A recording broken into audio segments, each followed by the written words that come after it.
Bom, gente, hoje a gente começa um capítulo até propício, né, para as nossas dúvidas. Reencarnação. Não, o que que a gente está fazendo aqui? Para que a gente voltou para cá? Mais importante, por que a gente voltou para cá?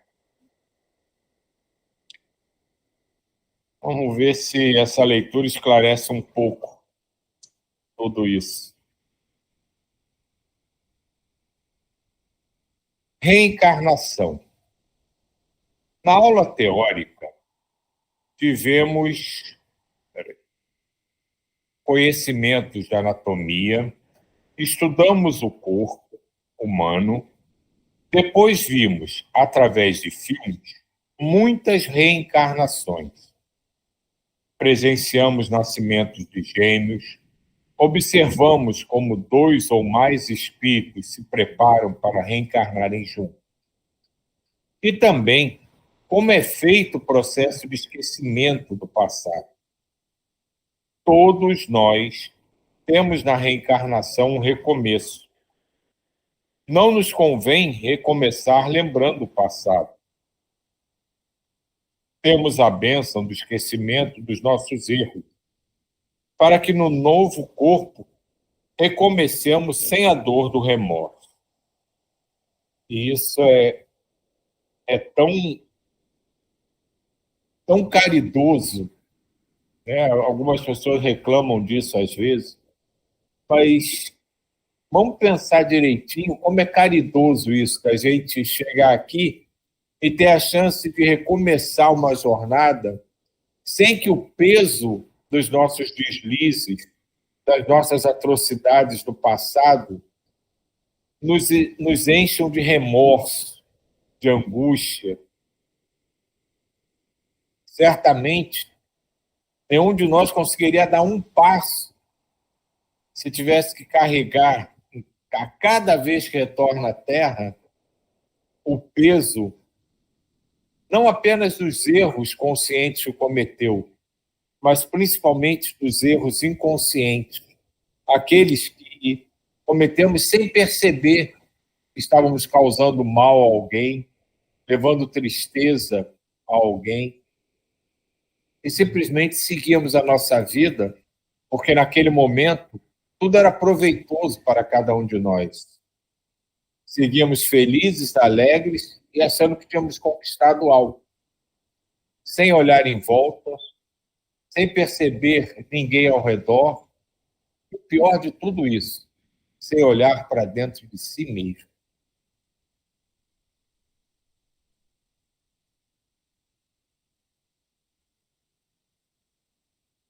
É útil recordar o passado, outras existências, indagou Terezinha. Quando desencarnados, só se recordam os que estão aptos para isso, e se for útil a eles. Encarnados, em alguns casos somente. É prejudicial lembrar-se por curiosidade. Às vezes, recordar é uma terapia, como em pessoas com tendências ao suicídio.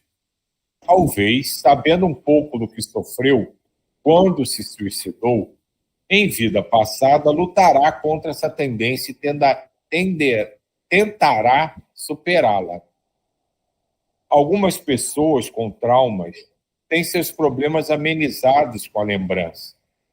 Só recorda sozinho aquele que está amadurecido para isso. Muitas recordações em espíritos imaturos os têm levado à loucura, respondeu Rabi. Sim. Voltando um pouquinho à questão do remorso lá e tudo, né, e tal, do que você falou, assim, para mim é bem forte, assim, das coisas que a gente fez, tá no livro, que a gente não lembra ao redor, né, que a gente às vezes vive de uma forma que a gente está tão bem, que não lembra que de repente pode ter feito mal, não é mal, né, ter trazido um desconforto, uma dor para alguém que está perto. E uma vez eu estava pensando sobre isso, né? Estar na Terra, a gente faz isso sem parar, né? Eu estava imaginando uma coisa bem boba. Eu ficava assim: Jesus andou pela Terra. E ele pisou nas formigas sem querer. Olha, pode ser uma coisa bem boba, né, gente? Mas assim, eu fiquei questionando isso. De alguma forma, ou Jesus volitou, né, também, de repente, a gente nem sabe. Mas assim, de alguma forma, estar na Terra gera dor em outro ser sempre, né? Eu vou gerar. Comecei a me questionar sobre isso há um tempo atrás, que de alguma forma eu sempre, assim, posso estar fazendo coisas boas para uns, mas para outros, de alguma forma, eu vou estar causando dor. E isso é inerente a estar aqui na Terra, nesse planeta, né? Voltando, né, Sânia, as baratas. É uma criação divina e tudo, mas eu vou matá-las quando for necessário. Então eu vou causar dor. A Terra é um planeta para isso, né? Poxa, Diva, foi fantástica essa tua colocação, porque eu vou estar até sendo um pouco presunçoso em falar isso, mas é exatamente isso. A analogia que você fez de Jesus com a formiga é perfeita. Nós fazemos isso o tempo inteiro. Enquanto você começou a falar, já veio esse pensamento na minha cabeça.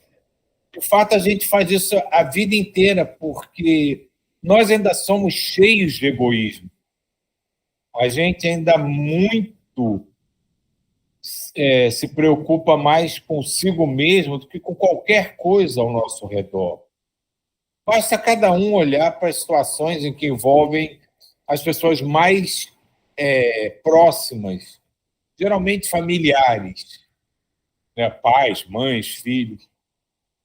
A gente concentra toda a nossa energia naquilo. E o mundo ao redor não é que deixe de existir, mas fique em segundo plano. Essa questão de você estar numa vida boa, tá achando que está tudo bem para você, inevitavelmente é aquela história do efeito borboleta, né? Que uma borboleta com toda a sua beleza, ao farfalhar suas asas num hemisfério, provoca um furacão no hemisfério oposto. Então, esse tipo de relação a gente ainda não vivencia de fato. E por mais que a gente já tenha aprendido, por mais que a gente ache que já evoluiu, já cresceu, nós ainda somos extremamente egoístas em relação a tudo que qualquer um aqui pensar ou imaginar. Mesmo que ache que não, nós nos priorizamos sempre. E isso, de certa forma, é feito quase que inconscientemente. Não que seja egoísta, não, só quero para mim. Mas muitas vezes as situações, você inconscientemente cuida primeiro de você ou de quem lhe é mais caro. E às vezes não sobra tempo para terceiros. Não tem energia para você continuar fazendo.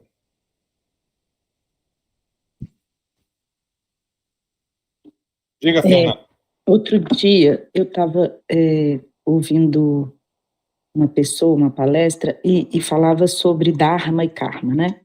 E aí falava do karma, que é a ação, né? Que a gente muitas vezes confunde, e fala assim que a gente, às vezes, tem aquela ideia de que o nosso objetivo de vida é fazer um feito, é realizar um feito diferente, assim, uma coisa, ir à lua, sei lá, descobrir uma cura de uma doença, e às vezes não é isso, né? Às vezes a gente tem pretensões, ou não é pretensões, mas a gente acha que o fato da gente estar cuidando da nossa família, o fato da gente estar olhando para a gente, construindo as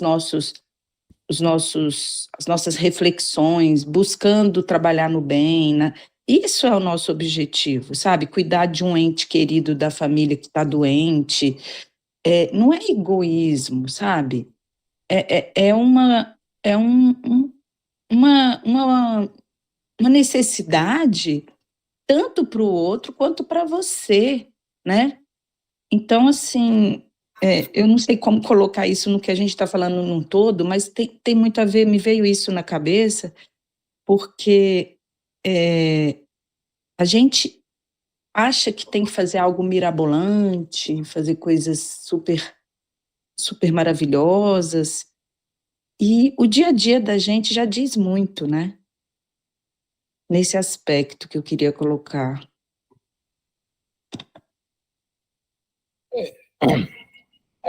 Realmente tem muita gente que acha que tem que deixar o seu legado, né? Eu já ouvi isso várias vezes de várias pessoas. Não, preciso deixar o meu legado. Mas qual é o meu legado? Qual seria o legado que a gente precisa deixar aqui? Talvez só cumprir o que se comprometeu antes de chegar. Porque essa coisa do cuidar da família, isso é instintivo. Mas quando eu falo assim, um egoísmo que a gente se envolve, é porque, em suma, a gente vai aprendendo que isso tem que ser feito universalmente, não priorizado. E a gente ainda prioriza porque, no fundo, ainda é um pouco de egoísmo. A gente acha que os mais próximos são aqueles que merecem mais atenção. E talvez não seja assim. Talvez justamente, pegando essa coisa do Dharma, Karma, toda ação que a gente tem vai ter uma reação. Né? O Dharma, Karma nada mais é do que a lei da causa e efeito explicada de outra forma, com outra visão. E essa coisa, esse desenvolver, que a gente ainda vai aprendendo. É claro que isso não é um egoísmo, como aquela criança que não, isso é meu, ninguém toca. Mas, no fundo, na essência mais alta, não deixa de ser uma forma de puxar para os seus. Aquilo é o trabalho que eu me propus a realizar, o aprendizado que eu tenho que ter, que seja. Mas, no todo, ainda precisa expandir mais, ainda precisa evoluir mais, ainda precisa que a gente olhe realmente as coisas, não só com teoria, mas na prática.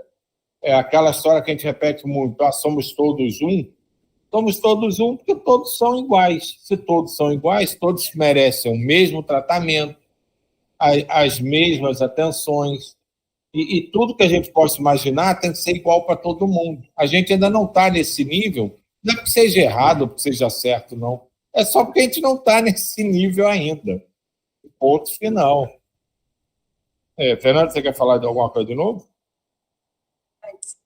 Jair? Não. Isso aí, como você acabou de falar aí, o nosso estado de evolução que nós estamos. São duas frases que eu irei falar que sintetizam tudo isso que a gente acabou de conversar aí. Pouca farinha, meu pirão primeiro. Ó. E outro, quem não tiver pecado, que atire a primeira pedra. Pronto. Tudo que você acabou de falar, nós estamos nessa luta ainda. E graças a Deus que a gente tem esse conhecimento, essa bola que a Fernanda levantou, é legal porque a gente já faz uma reflexão. Porque tem gente que nem se dá esse trabalho ainda.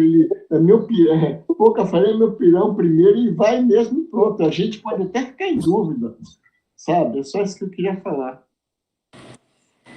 Uma coisa que eu achei interessante de tudo que foi... eu estou atrapalhando alguém que falou primeiro? É porque eu estou no celular e não vejo.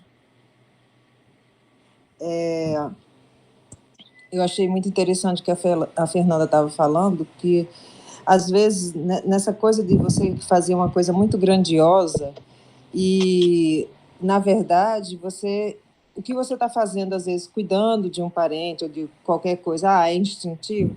Pode até ser para algumas pessoas. Nem todo mundo vem tem esse mesmo olhar. Tem pessoas que não conseguem se sensibilizar com a dor de um irmão, com a dor de um outro. Não enxergam a necessidade do outro porque só vê a si mesmo. Então, assim, quando você vê pequenas coisas e você se movimenta, você está fazendo uma coisa grandiosa. Tudo que você faz termina sendo grandioso para o benefício do outro. E às vezes tem pessoas também que só fazem pelo outro e esquecem de si mesma. Também tem que se enxergar, tem que saber se amar, tem que fazer algo por si também. E depois que você consegue enxergar todas essas coisas, você vai fazendo aos pouquinhos, você vê o outro também. Você vai vendo o outro. Eu vou contar uma coisa assim rápida, até minha mesmo, né? Quando eu comecei a fazer parte do grupo que faz doação de sopa para pessoas em situação de rua, eu me perguntava e eu me cobrava, na verdade, um tipo de atitude, que às vezes às vezes tinha coisas ali daquelas pessoas que me irritavam, porque eles muitas vezes a dureza da rua faz com que as pessoas terminem atropelando uns aos outros, né? E aos poucos você vai entendendo todo aquele processo. E tinha uma pessoa especificamente, um moço, um rapaz lá, que me irritava, porque parecia, sabe aquela coisa do brasileiro que é sempre querendo enganar o outro, né? Fica, você já pegou a sua... Não peguei não, já tenho pego, não sei o quê. E outro dia, na última semana que teve, esse rapaz estava com um semblante que me tocou assim de uma forma. E ele fazia aquela malandragem, mas sempre meio que rindo, não sei o quê, e ele estava num semblante muito triste, muito emagrecido.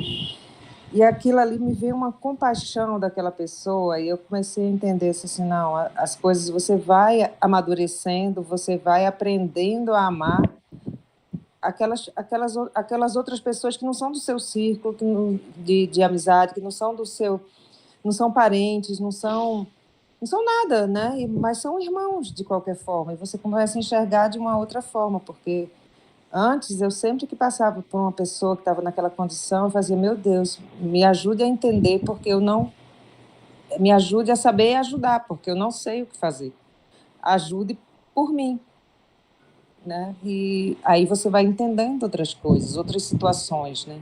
Das outras pessoas. E aos poucos você vai tentando se modificar também, né? Eu acho que vai sendo mais... não sei o que falar, é isso.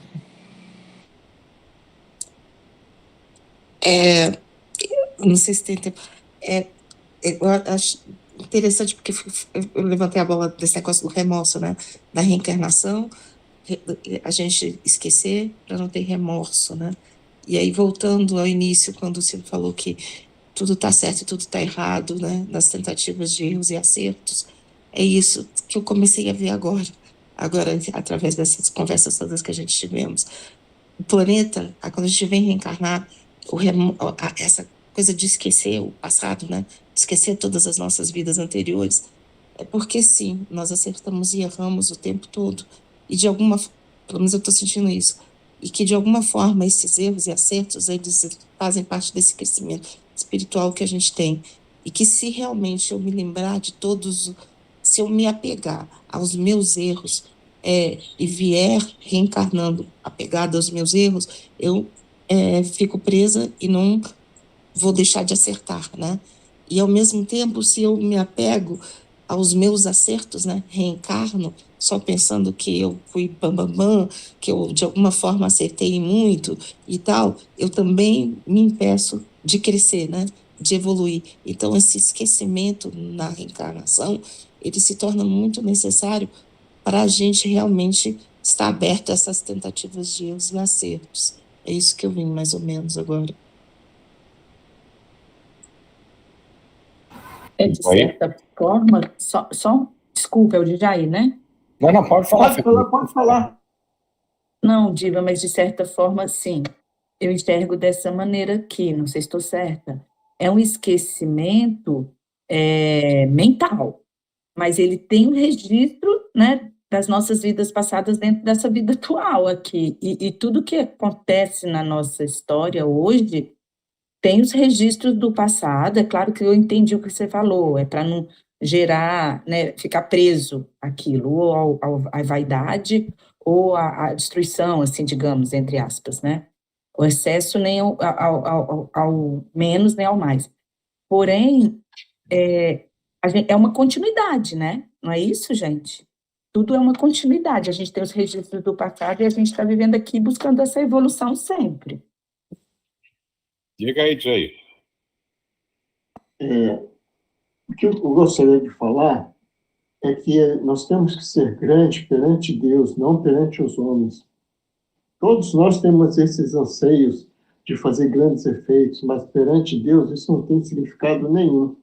O que tem significado, nós já lemos em vários livros, às vezes são aqueles espíritos, tal como a Sônia acabou de falar aí, como ela está se dedicando, são formiguinhas que chegam lá e vencem algumas falhas suas, defeitos desse espírito, chega com mais luz. Vi o exemplo, por exemplo, que veio agora na minha cabeça, André Luiz, quando ele era médico, naquela arrogância dele, a única luz que ele recebeu foi de uma pessoa que ele prestou um favor todo na forma arrogante.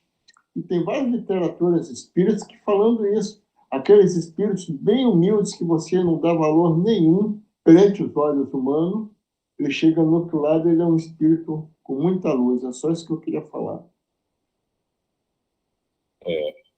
Isso aí que a Fernanda falou, que a gente fala de esquecimento, é exatamente isso que ela estava falando mesmo. Não é que é apagado. A gente só não acessa essa lembrança nesse momento, mas essas lembranças serão acessadas em algum momento, ou seja, encarnado, ou numa forma de intuição, ou desencarnado.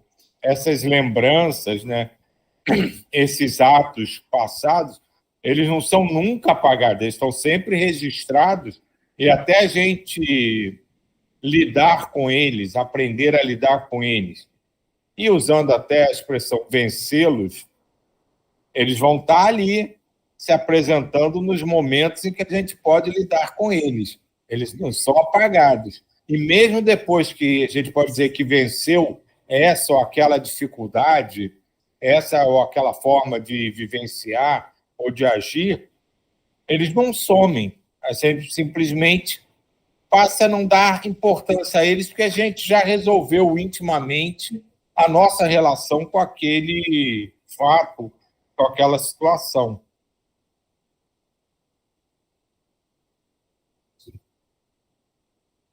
A Sânia está me lembrando aqui, é aquela história do aglomerado, do mentomagnetismo, do próprio campo consciência alerta. Só que o campo consciência alerta são as coisas boas só, né?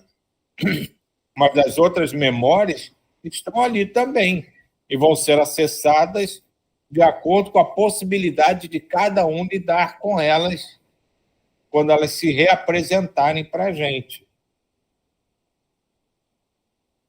Tem 1 minuto só, mas só para lembrar, né, tudo isso que a gente conversou aqui, que é fantástico, por isso é tão importante lembrar de Paulo de Tarso. A Sani falou do exagero de um lado, aí você tende a exagerar para o outro. Acho que todos aqui já passaram por situações em que se exagerou para um lado, depois viu que não era bem assim, aí tentou exagerar para o outro. A correção está no meio. Paulo de Tarso falou isso há 2000 anos atrás. O caminho é o do meio. Então, a gente vai ver várias expressões que a gente ouviu durante nossa vida que dizem exatamente a mesma coisa. Nem tanto ao mar, nem tanto à terra. 800 e por aí vai. A gente precisa aprender isso, que a diversidade de situações, de pensamento, de entendimento é imensa e talvez infinita. E que a gente tem que procurar sempre o caminho do meio, porque no caminho do meio você tem partes iguais, tanto de um lado quanto do outro.